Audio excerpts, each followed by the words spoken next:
¿Cómo le va? Vamos sumando, vamos sumando a la transmisión países y hogares. Es impresionante la cantidad de personas que están en contacto con nosotros, como 11 millones de personas en este momento, según me dice la producción. Y tenemos hoy a dos invitados, uno de alguna manera de descendencia francesa y la otra italiana, así que tenemos un poquito de mundo aquí también en el sillón. Pastor, ¿cómo está usted? Muy bien, gracias. Es el pastor Servando Loubet. Sí. Por eso digo lo de francés, aunque Servando es español antiguo. Español antiguo, ¿no? Sí. Estaba ahí a punto de nacer y mi papá escuchó ese nombre y dijo, este es el nombre que estaba buscando. Y bueno. Es precioso el nombre Servando. Sí, sí. Es muy bonito, es raro. Sí, es raro. Porque es raro. También podría ser un apellido, o sea que uno dice Servando y ya saben que es el pastor Servando, no hay ninguna duda. Y Fernando Vecchio, bienvenido, Muchísimas gracias por invitarme. ¿Cómo le va Fernando, el escritor? Que nos sorprende bastante con sus tips que nos va enseñando en cada libro y en cada emisión, que lo escuchamos al aire, mentalidad de dueño y el éxito en los negocios. El éxito en los negocios. ¿Está reñido tener éxito en los negocios y crecer con la fe? No, de ninguna manera. ¿Está mal visto ser rico? Bueno, puede estar mal visto para alguien que mire con prejuicio, pero no desde la mirada en que Dios quiere que crezcamos en todas las áreas de la vida. Entonces, si uno mira con un lente ya prearmado, sí, pero Dios quiere que nos desarrollemos en todas las áreas. Que se multipliquen los panes. Sí, exactamente. Y sobre todo que si hay un éxito en los negocios y hay una economía que cubre mis gastos básicos y me sobra, deberé tener un corazón generoso para compartir con el que necesita, simplemente. El éxito en los negocios a partir también de la fe, ¿no? En el caso suyo, Fernando, porque tengo entendido que tiene todo un movimiento en este momento cristiano para juntarse y sumarse. Sí, tenemos una federación que es FEDECRA, que es la Federación de Empresarios Cristianos de la República Argentina, donde ahí sí nos juntamos los empresarios, comerciantes, profesionales que tengan que ver con el cristianismo, que por lo menos... o sea, por ahí tienen un trabajo secular, más allá de la fe que profesan, ¿no? Por supuesto. Cada uno en diferentes lugares. Sí, sí, por supuesto. Creo que tiene que ver con la fe y con los principios, más que nada, ¿no? Los principios bíblicos, ¿no? Porque creo que la Biblia como manual, en todas las áreas, como decía el pastor, son muy importantes esos tips que nos da la Biblia, por decirlo de alguna manera más empresarial, ¿no? Que realmente nos hablan de todo y para todos. Entonces creo que en el área de la prosperidad, en el área de las finanzas, hay mucho para aportar, y creo que con esos valores es donde tratamos de juntarnos y poder transmitirle eso a nuestra sociedad, ¿no? Que creo que es muy importante en el día de hoy. ¿Cuál fue el primero de sus dos libros? El éxito en los negocios. ¿Y ese vino con una experiencia personal? Sí. ¿Aprendió trabajando? Exactamente, sí. Ese libro tiene que ver un poco con mi experiencia en la metalurgia. Yo soy empresario metalúrgico. Y bueno, ahí es donde con algunos prácticos tips o principios, también muy basados en la palabra de Dios, porque si bien son libros seculares, pero los principios que uno tiene dentro son de Dios. Y creo que en ese sentido el libro es muy práctico, es muy interesante, porque fueron las cosas que a mí me fueron llevando a crecer, a subir a un nuevo nivel. Y las pude plasmar en ese libro, que para mí es un orgullo, porque es la manera de poder llegar a la gente, ¿no? De alguna manera. Y de regalar lo que uno aprendió al otro. El escritor, y de poder dar lo que uno tiene. Herramientas. Herramientas. ¿Qué se estudia para ser pastor? ¿Son muchos años? ¿Qué estudió, pastor? Lo primero que uno necesita para ser pastor es tener un llamado a servir, un llamado directo de Dios, donde uno siente que en su relación personal con Dios hay un camino que Dios está trazando delante de uno. Después uno en ese camino le va dando forma y va tomando algunas decisiones, pero en primer lugar el gran lo indispensable es ser cristiano, haber tenido un encuentro personal con Dios y a partir de ahí un desarrollo en esto de servir a los demás y al prójimo en muchas áreas distintas. ¿Esto quiere decir también postergarse? Quiere decir, en el llamado de Jesús, cuando dicen, bueno, yo quiero ayudar al otro, ¿quiere decir también ponerse el pastor último en la escala del interés personal o no tiene nada que ver? A ver si entiendo, algún proyecto personal Claro. que uno tenga y uno lo deja. Sí. Bueno, sí, hay cosas que uno va a dejar, por supuesto, pero la pasión que se le despierta a uno Es mayor que... es mucho mayor, Claro. por supuesto. Uno siente que no hay ninguna otra cosa que uno aceptaría para hacer esto. No es dejar sino elegir. Claro, el famoso evangelista Billy Graham decía no aceptaría ser presidente de los Estados Unidos frente a esto que tengo de la posibilidad de evangelizar el mundo. Entonces, bueno, él lo veía así, que prefería mucho más dedicarse a lo que él se dedicaba que a otra cosa. Así que, en mi caso personal, yo tomé la decisión de estudiar teología en un seminario. No todos los pastores toman esa decisión. Yo lo sentí como una guía de Dios directamente, no fue solo un invento ¿Es personal. difícil teología? Bueno, depende de la profundidad en la que uno quiera estudiar.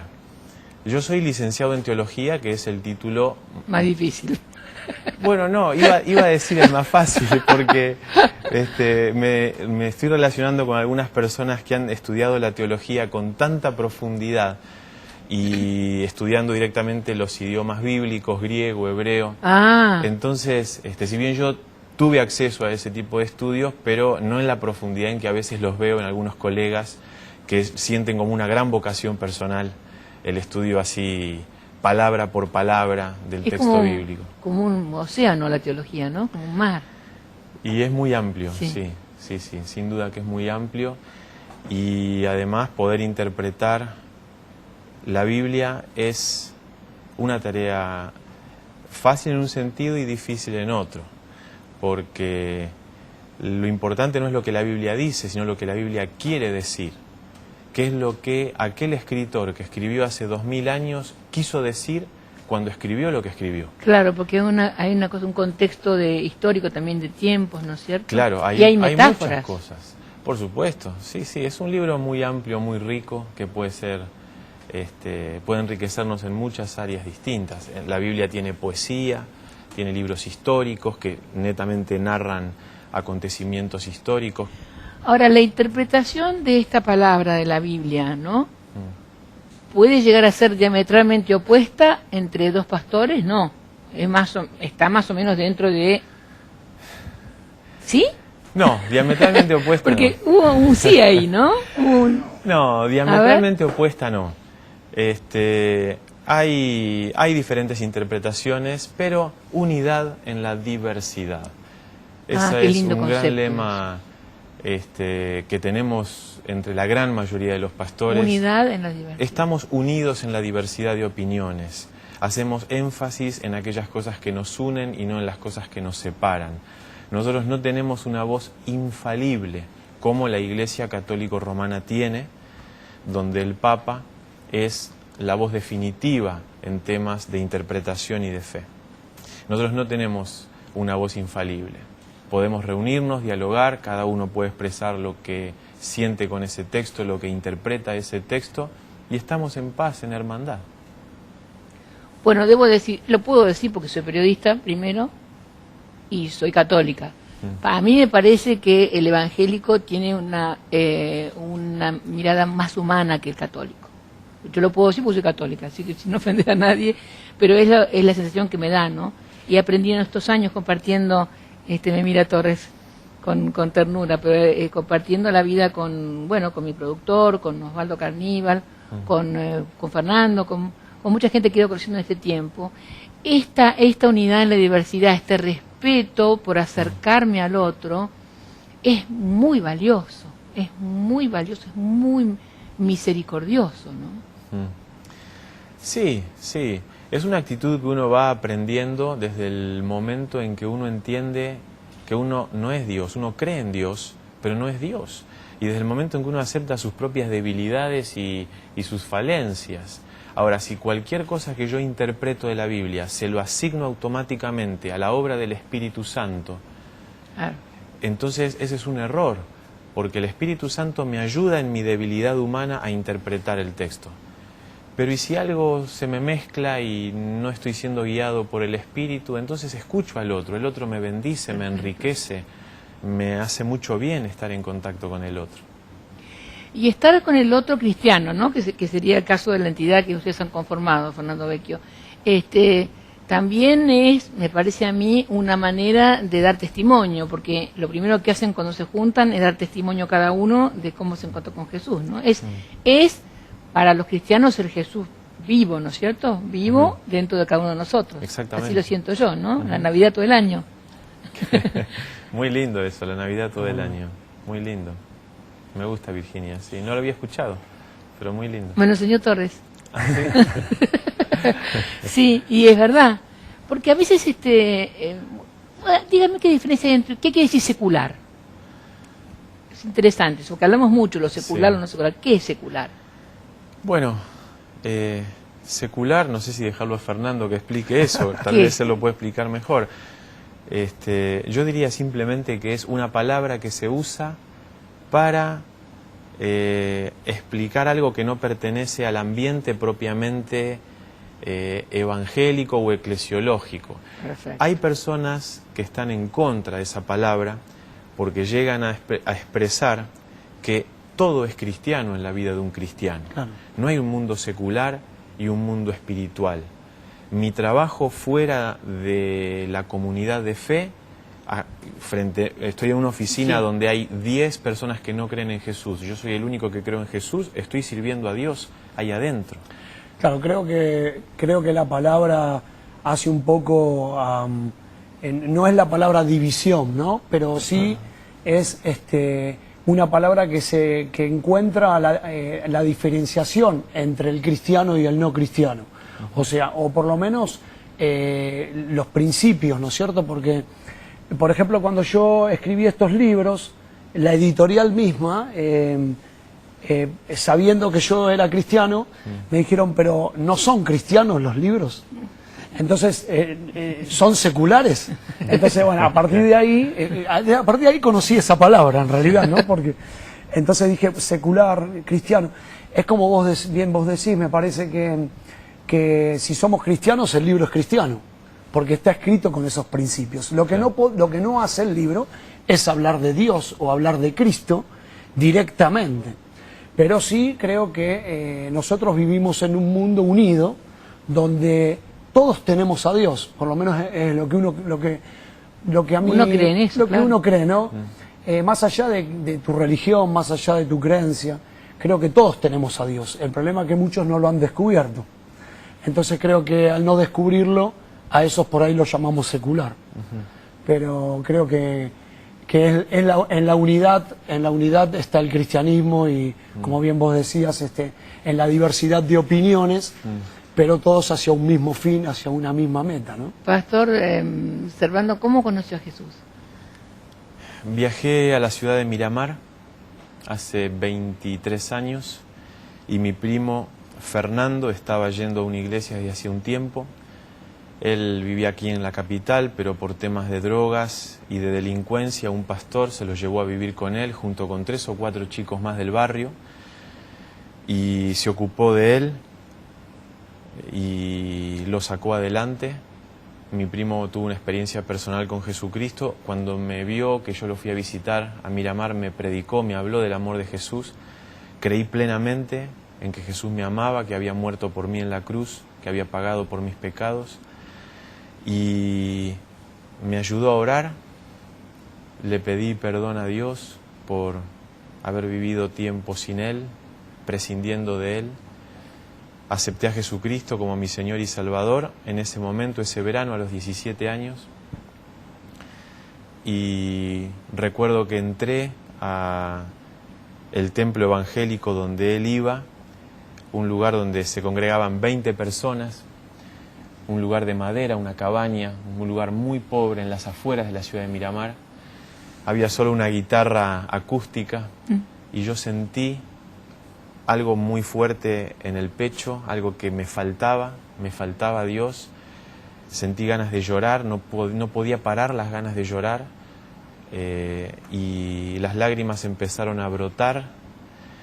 Y en ese momento le dije a mi primo, quiero ser cristiano, quiero seguir a Jesús. Y me dio un abrazo y ahí comenzó realmente una relación personal con Cristo Jesús. Todavía lo emociona.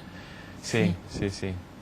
Mi primo a los meses me llama por teléfono y me dijo que estaba enfermo, tenía SIDA, por los años que había estado lejos de Dios.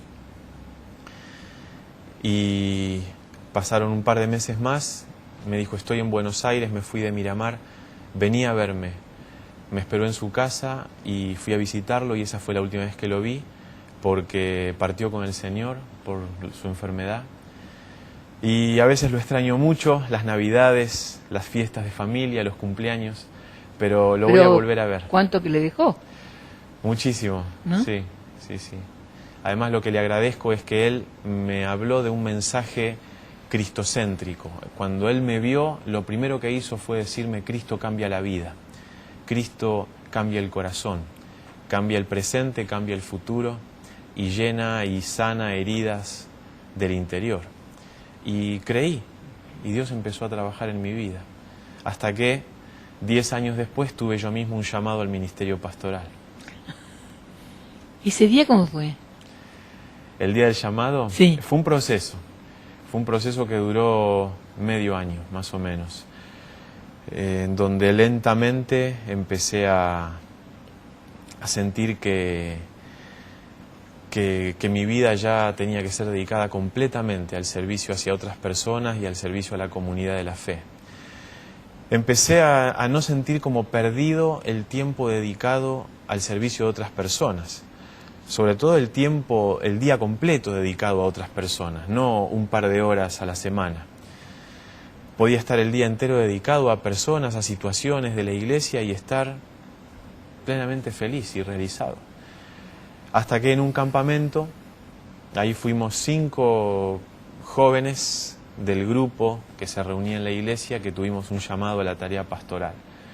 Y los 5 fuimos al seminario, curiosamente. Y bueno, y los 5 ahora estamos en el ministerio. De esto pasó ya 15 años más o menos. ¿Y su encuentro, Fernando?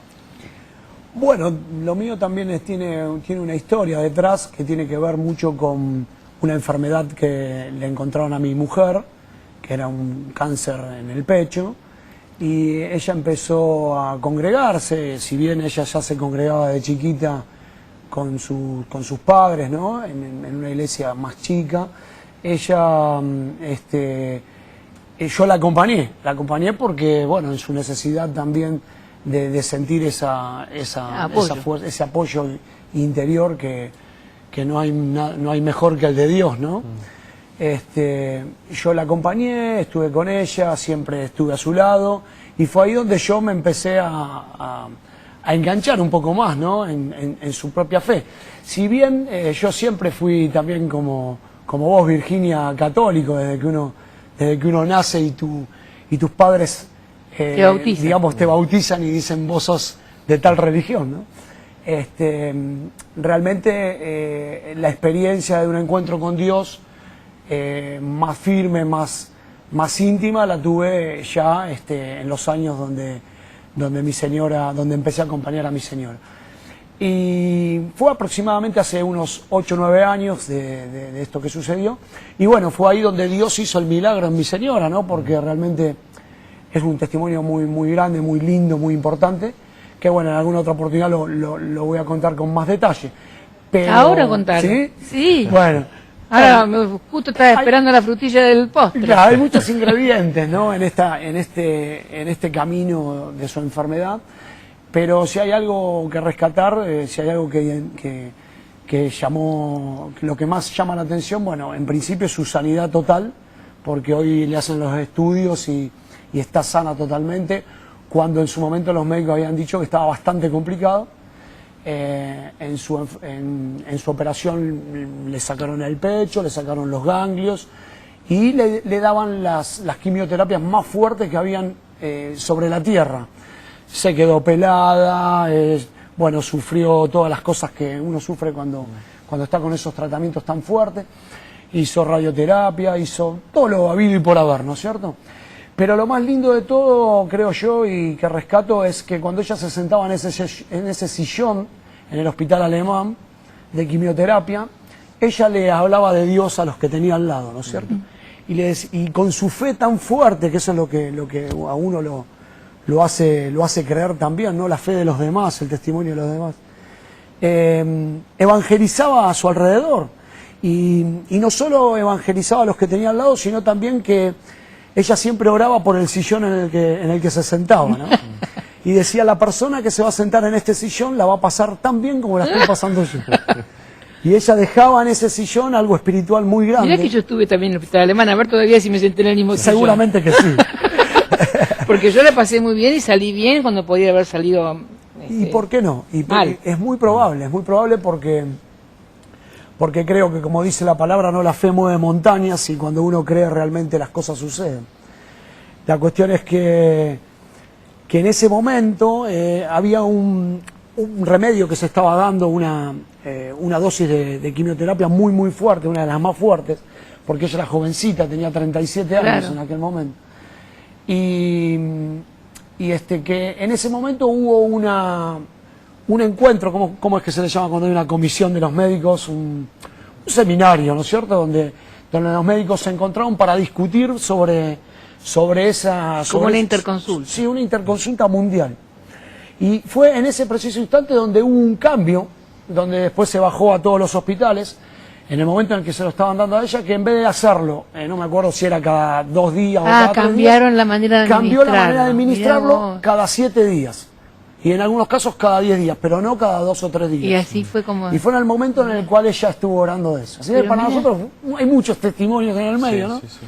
Pero que hacen, creo yo, a la gran fe y a lo que puede hacer Dios con la vida de cada uno de nosotros, ¿no? Así que fue ahí donde yo creo que tuve el encuentro más Ahora, importante. tanto en las palabras de Fernando como en las que usted nos decía recién, Servando, pastor, claro, no es solamente creer en Dios. Yo creo en Dios, pero ustedes están hablando de algo más profundo. Es una manera, el cristiano está hablando de algo diferente, ¿no es cierto? De vivir según los preceptos cristianos cada día. Es así, no es lo mismo. Sí, sí, exactamente. Uno puede creer intelectualmente en algo. Yo puedo creer que San Martín cruzó los Andes, pero eso no puede seguramente tener implicancias para mi manera de vivir hoy. O sea, hay una simple fe racional. Esto es otra cosa. Es un compromiso. Esto va mucho más allá. Involucra lo racional, involucra una serie de cosas, pero claro, es una experiencia personal donde yo encarno lo que creo realmente. Hace unos años estaba dando a una persona muy nuevita, le estaba dando las bases de la fe cristiana, las ideas fundamentales de la fe, le estaba explicando y enseñando lo que llamamos discipulado. Y en un momento hablábamos de ser cristiano cuando nadie nos ve. Y en un momento me mira y hubo algo que se dio cuenta, de repente entendió algo nuevo y dijo, claro, es que si soy cristiano cuando nadie me ve, es que verdaderamente soy cristiano. Y para él fue una revelación y claro, él está dando sus primeros pasos en la vida cristiana. Y bueno, hoy continúa con su vida cristiana y su relación personal con Jesús. Pero sí, sin duda ¿Tiene usted hijos? Sí, Felipe de 6 años y mi esposa se llama Natalia. ¿Y disipula? ¿Se disipula un hijo? Sí, sí, se discipula un hijo. Es el discipulado más difícil de todos porque es el discipulado a tiempo completo. O sea, claro. él todo el tiempo mira y Sí. ve y todo lo que yo hago va a hablar mucho más fuerte de lo que yo le pueda decir, ¿no es cierto? Pero sí, sí, sí, se discipula un hijo. Creo que tiene que ver mucho con el ejemplo, ¿no? Sí, sí, Vos sabés que vos hablabas recién de ser cristiano cuando nadie nos ve.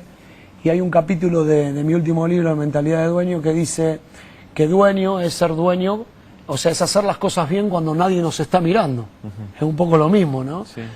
Porque uno a veces se miente a sí mismo.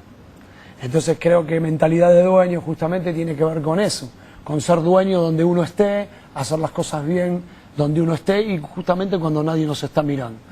Y creo que tiene que ver con eso, ¿no? Con el ejemplo, con los valores, con la honestidad, con la integridad y con muchas actitudes o cualidades que tenemos que ser tanto para ser cristiano como para ser dueño. Y ser dueño de uno mismo, ¿no? Ahora, Felipe tiene 6 años. Sí. Bueno, yo sigo con el tema de discipular a un hijo.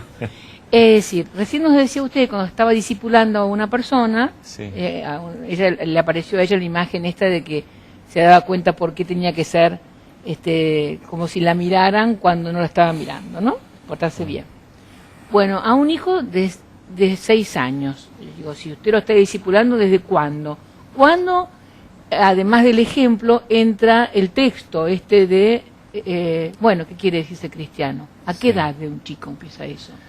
Bueno, empieza desde que tiene 2, 3 años y uno le cuenta un cuento para dormir. ¿Desde que pide un cuento o desde que pregunta? Claro, y uno Claro. le cuenta una historia bíblica, ¿no es cierto? Obviamente de una manera, con un lenguaje que él pueda entender lo que se le está diciendo.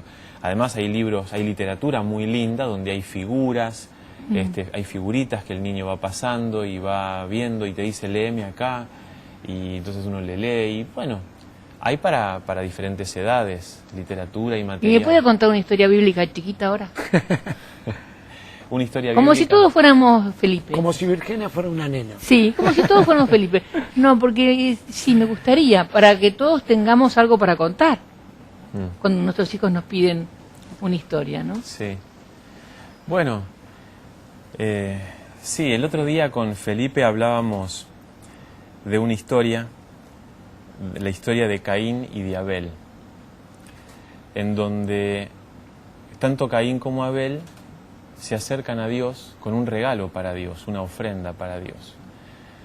Pero la ofrenda de Caín no fue linda para Dios, pero la ofrenda de Abel sí fue linda para Dios, porque Abel trajo lo más lindo que tenía para regalarle a Dios, pero Caín no trajo lo más lindo. Entonces, ¿Qué trajo? Lo que no le interesaba. lo que no le servía tanto. Lo que le sobraba. Lo que le sobraba. Bien.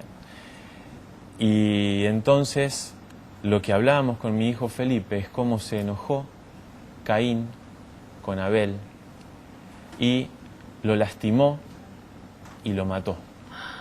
Y hablábamos de eso, de esa actitud tan fea de lastimar a otro, de hacerle daño a otro, cuando Dios lo que menos quiere es que las personas se agredan entre sí.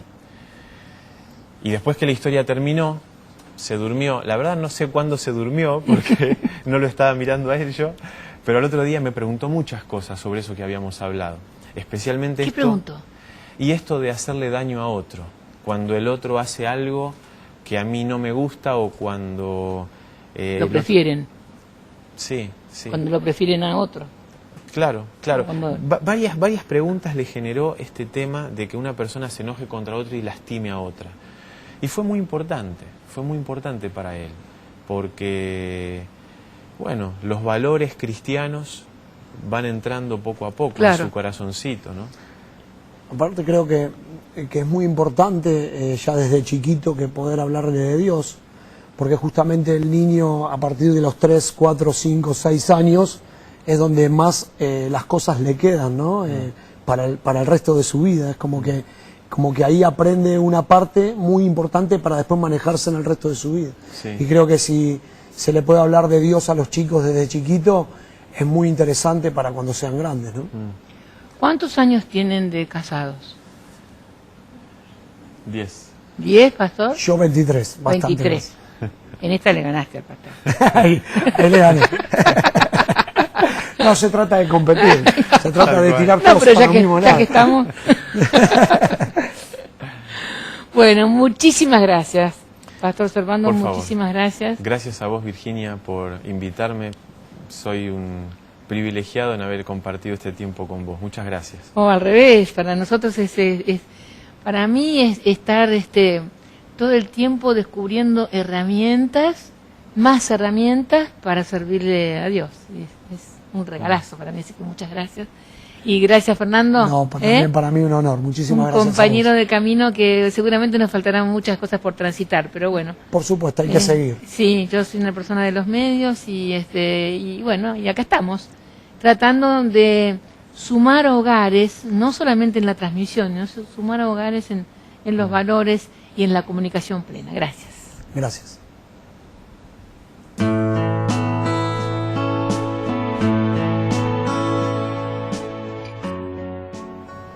Bueno, nos estábamos esperando y ha llegado el pastor Néstor Míguez, presidente de la Federación de Iglesias Evangélicas de la República Argentina y pastor metodista, ¿verdad? Así es. ¿Qué quiere decir pastor metodista? Bueno, pastor, pastor. obviamente, como en muchas otras iglesias. La iglesia metodista se origina en un movimiento que inició un predicador, Juan Wesley, en el siglo XVIII, en Inglaterra. Él ponía mucho énfasis en que la iglesia anglicana no estaba atendiendo a la gente más pobre, más humilde, a los que tenían más necesidades, y entonces empezó a trabajar en las cárceles, en los barrios más pobres, y por otro lado acusaba de cierta banalidad a la forma en que se estaba manejando la iglesia, y él quería lo que llamaba un evangelio de santidad, ¿no? Y de ahí nace la iglesia metodista, nacen varias otras iglesias llamadas de santidad, justamente por el énfasis que él pone, que la verdadera fe no es simplemente lo que se declama, sino también lo que se vive. ¿Cómo se vive? Y que entonces el evangelio tiene que ser un evangelio de santidad, y él ponía énfasis en dos aspectos: la santidad personal, cómo uno lleva su propia vida, y lo que él llamaba la santidad social,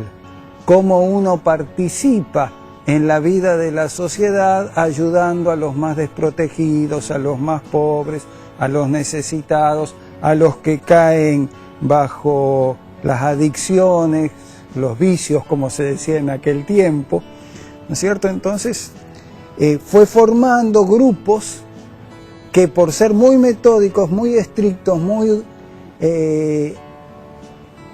seguidores de ciertos horarios, disciplinas y demás, los empezaron a llamar en bromas los metodistas. Perfecto, ¿no? Claro, tiene que ver con el método y la disciplina. Claro, efectivamente.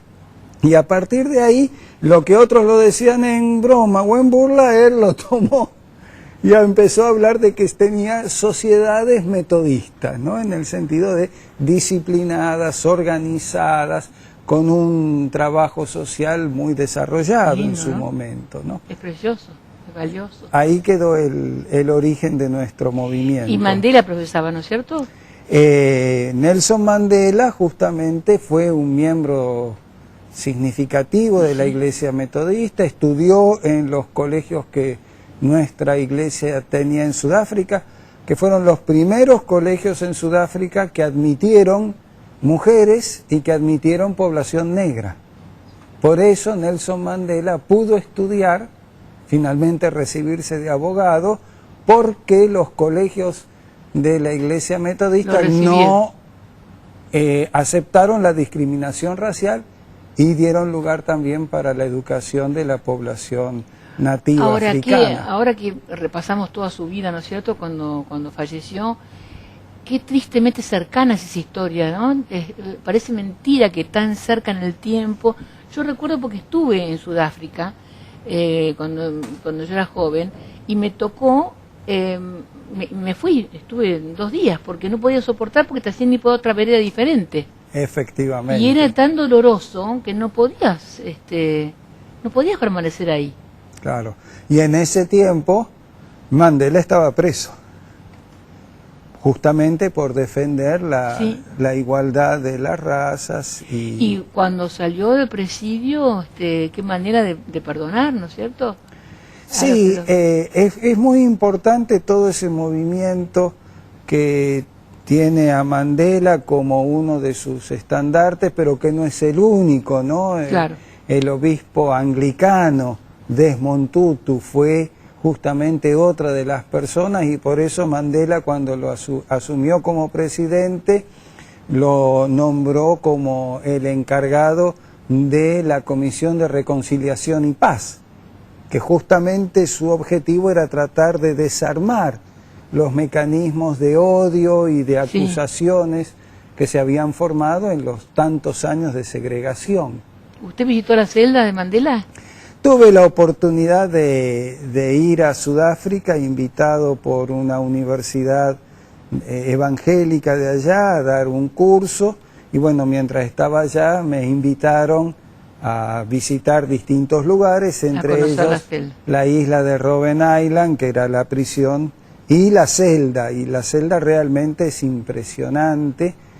27 años encerrado en un cuarto de 2x2, con una ventanita arriba para que no pudiera asomarse por encima de la estatura de los ojos, para que pudiera entrar un poco de aire y luz, pero que él no pudiera asomarse. No pudiera ver. Afuera, un camastro de cemento y un balde para hacer sus necesidades, y me contaban que a veces pasaban 6, 7 días y no le retiraban el balde, 27. como una forma más de torturarlos en el fondo. De ¿no? tortura, sí.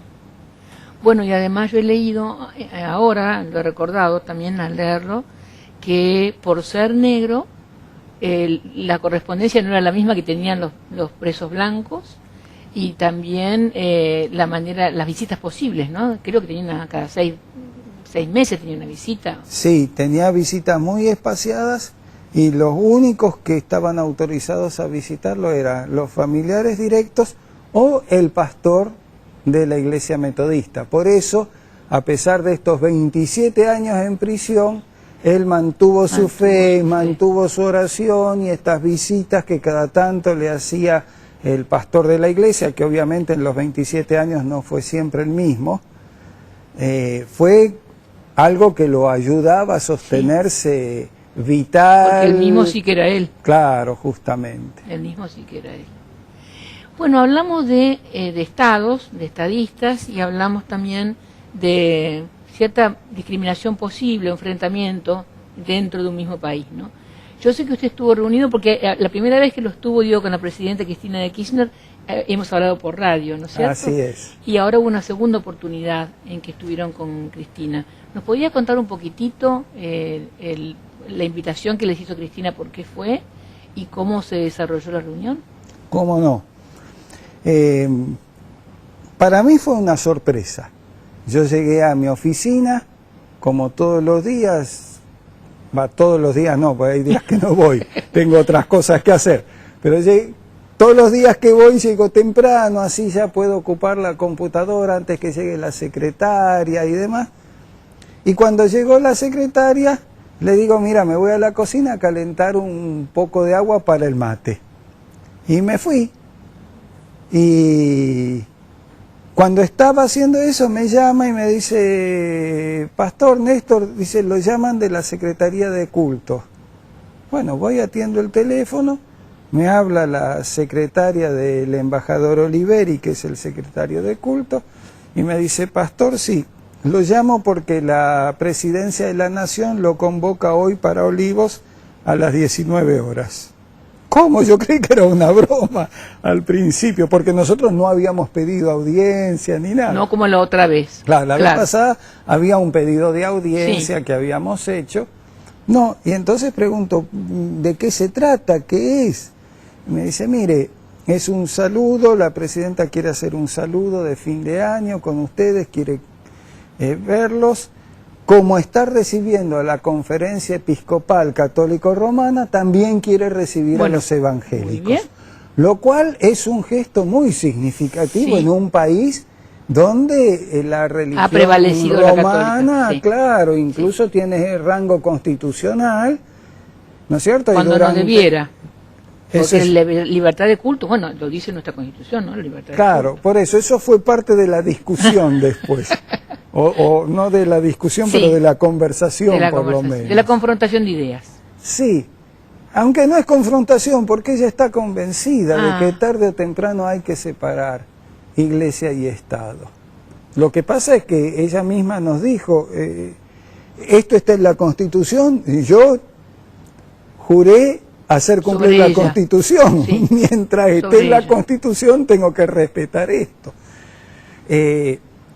Entonces, bueno, fuimos, me dijeron, puede llevar hasta 4, hasta otras 3 personas invitadas. Inmediatamente llamé a quienes me podían acompañar, porque teníamos que entregar la lista antes de las 12 del mediodía. Bueno, finalmente logré comunicarme con uno de los vicepresidentes de la federación, que es el pastor Guillermo Prein, para que me acompañara, un pastor bastante conocido. Hablé con el secretario, que es el pastor Federico Scheffer, de la Iglesia Evangélica del Río de la Plata, y dije, para mí, no podemos ir sin que haya una mujer en la representación. Muy bien, pastor. Se Porque agradece. el pueblo evangélico no somos solamente pastores, hay laicos y hay mujeres. Entonces, como tenemos... Oye, hay muchos pastores que están con sus señoras también. Claro, pastoras, ¿no? justamente.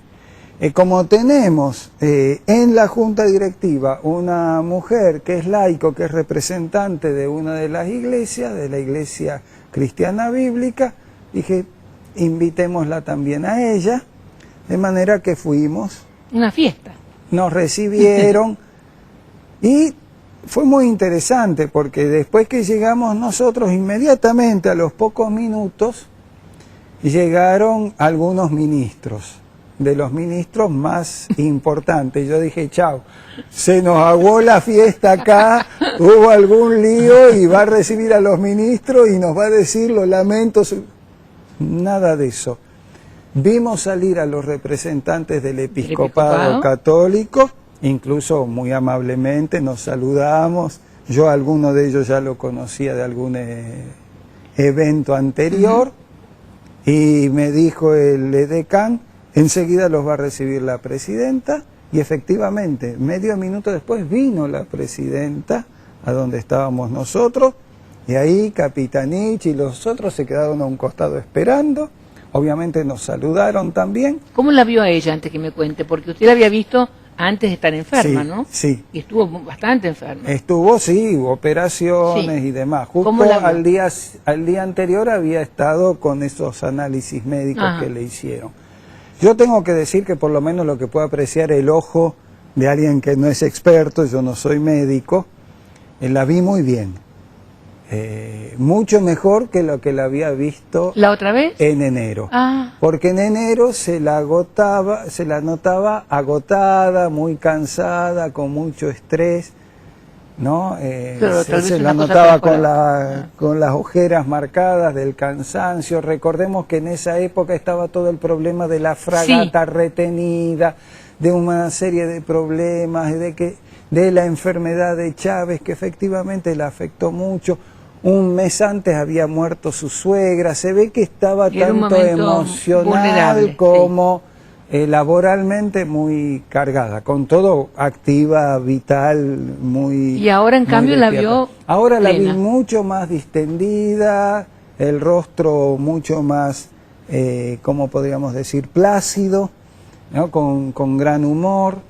y entonces le dijo, o sea, tuvieron una reunión, se sentaron en algún lado, en un salón, en una mesa. Nos recibió primero junto al arbolito de Navidad que Ajá. tiene, incluso nos hizo una broma que el arbolito había hecho adornar el arbolito con todos arreglos celestes y blancos, y después nos invitó a pasar a la sala de reuniones. Allí estuvimos en la sala de reuniones.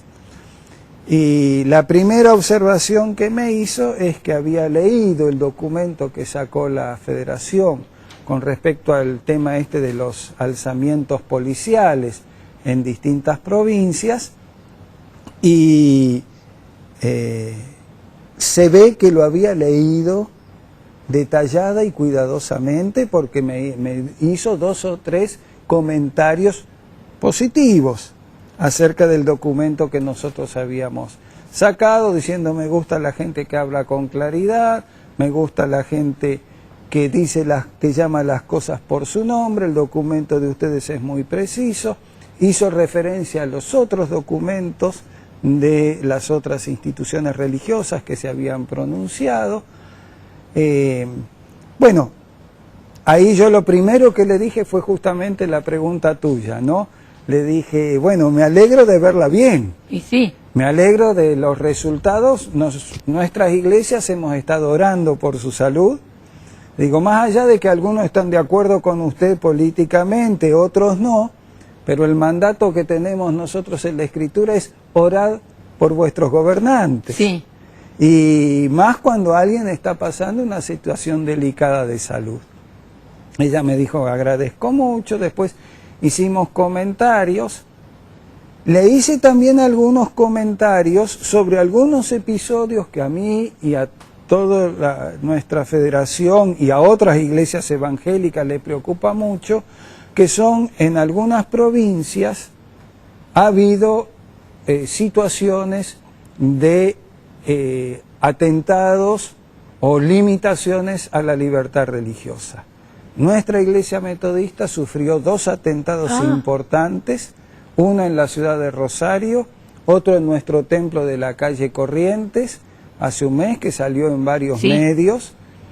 En Salta hay una ley de enseñanza religiosa obligatoria en las escuelas públicas. Una niña de 9 años de nuestra iglesia fue cambiada de colegio, de un colegio público, porque se negaba a hacer la oración a la Virgen que tenía la costumbre de hacer en esa escuela. La directora le dijo que se buscara otra escuela porque la costumbre de ella era eso. Los padres fueron, iniciaron un proceso. Claro. En la escuela pública no pueden imponer una oración, No. Pero el clima que se creó fue tal contra la niña que los padres decidieron cambiarla de escuela. En Río Tercero hay una iglesia bautista a la cual le están persiguiendo por la obra social que hace. Yo le comenté todas estas cosas a la presidenta. ¿Ponía la cara que estoy poniendo yo? O peor todavía, porque como tiene más responsabilidad, como tiene... Primero que no conocía estos episodios, entonces al secretario de culto que estaba ahí le dijo, por favor, Olivier, infórmeme inmediatamente de estas cosas que están pasando. ¿No? Se ve cierto enojo. Le dijimos que en Córdoba se aprobó por parte de la legislatura provincial una ley antisectas, se escandalizó, me preguntó, ¿y cuál es el origen de esa ley? Le contamos, le contó el pastor Prein cómo había surgido la ley, y ella me dice, no puede ser, es un escándalo. Y yo le digo, no es un escándalo quién originó la ley. El escándalo es que diputados de la legislatura cordobesa la aprobaron. Han firmado, claro. Claro. Si no sabían lo que decían y votaron sin analizar las consecuencias, es malo. Si sabían las consecuencias, es peor, porque significa que no tienen claridad acerca de la libertad de religión que nuestra... Así que fue una reunión fuerte. Fue una reunión por momentos fuerte. Entonces yo finalmente le dije, mire, señora presidenta, nosotros como religiones no católicas seguimos gobernados por una ley de la dictadura. Que han cambiado todas las leyes, claro, que no es esa. Nosotros esperamos una ley de libertad e igualdad religiosa que reemplace a la de la dictadura. Esto yo ya se lo había dicho en la entrevista de enero y ella en ese momento me había dicho, sí, vamos a cambiarla. Sí. Entonces se dirigió al secretario de culto. Usted es metodista. Bueno, digamos que algo de la disciplina y el rigor en el cumplimiento he aprendido. Debió haberlo sabido. De 45 años de pastor metodista. Cuando le invitó, debió haberlo sabido. Lo sabía porque mencionó al obispo Pagura, qué lindo, bueno. Que fue un obispo de nuestra iglesia, mencionó a Mandela también, de manera que evidentemente conocía. Y entonces usted le recordó esa vieja promesa. No necesité recordársela. Cuando le dije, ella misma se recordó. Y entonces le dijo al secretario de culto, ¿qué pasa con esto? Claro. Bueno, señora presidenta, entonces yo salí un poco, uno se va haciendo canchero en estas cosas para no quedar mal con el secretario de culto, que es con quien yo me tengo que relacionar regularmente. Además es una buena persona, no es simplemente por cuestión diplomática. Le dije, mire, con el secretario hemos hablado, tenemos un texto de ley acordado, pero no sabemos por qué no ha llegado al Parlamento. Y entonces, bueno, ahí los funcionarios que habían dijeron, bueno, usted sabe, señora presidenta, con su enfermedad se nos ha demorado todo. Y entonces ella, le alcanzamos el texto de la ley acordada con la Secretaría de Culto. Había llevado usted todo. Obviamente. Entonces ella se lo dio al edecán y le dijo, denle esto al secretario legal y técnico. Y entonces le dijo, y que lo cite al pastor, ni bien vuelva de las vacaciones en enero, así le damos curso a esto. Y le van a dar una credencial también para que entre libremente cuando quiera. Tanto como eso no, tanto como eso no. Pero qué linda reunión. Realmente fue, bueno, después una conversación un poco ya sobre cuestiones personales, porque también es importante, es la presidenta de la Nación, pero es una persona que tiene O sea, familia. usted le preguntaba a ella. Y intercambiamos, Sí. ¿no? Le hice un comentario, me alegro por su salud porque ahora podrá jugar con su nietito, yo también tengo mis nietos, le dije de mi hija que trabaja en una dirección del gobierno, es decir, intercambiar, Sí, digamos, porque es la presidenta de la Nación, pero es una persona. absolutamente. Sí. Y nosotros tenemos que tener sensibilidad. Hay una persona que está en una situación difícil, no solamente por las responsabilidades, sino a veces por cosas que se dicen Por que eso pueden ser muy hirientes. exactamente, por eso le demás. preguntaba cuando lo traje a este tema, recordando las divisiones en el tiempo de Mandela, lo traje con esa pregunta, porque hay una cierta escisión en este momento, ¿no es cierto? Es que la hay. Sí, sí. Y yo creo que la víctima más grande es la presidenta de la Nación, porque está en el medio del lugar Por lo menos está en un lugar de exposición muy importante. vulnerable, claro. Y yo creo que todos los ciudadanos tenemos el derecho a expresar nuestros desacuerdos con las políticas, con los modos de llevar las cosas y demás. Pero como creyente no puedo admitir el insulto, no puedo admitir la calumnia sin fundamento, las cosas que se dicen y se desmienten al día siguiente. Si hay acusaciones, algunos dicen la corrupción, bueno, que hagan Pruébela, las acusaciones señor, claro. correctas. Pruébela. ¿No es cierto? Y llévelas al espacio donde tiene que llevarlas. Y si ha sido mal informado, pida perdón y disculpas. Pero acá, Sí, desgraciadamente, no se usa mucho, pareciera sí. que el insulto es gratuito, que la ofensa, no, sea sí. hacia la presidenta o sea cualquier otro ser humano, ¿no es Porque cierto? lo que pasa, me parece a mí, ¿no? Que detrás de las disculpas debe venir el arrepentimiento. Debe ser arrepentimiento, disculpa, arrepentimiento, cambio. El que no se disculpa es que no piensa cambiar.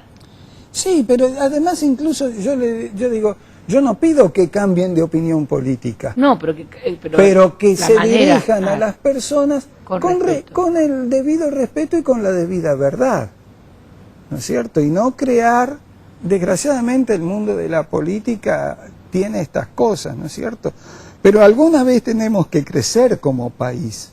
El tema de los saqueos, más allá de otras cosas, a mí me ha dolido mucho y varios lo han expresado, porque no es simplemente la policía se acuarteló, No. hubo algunos saqueos.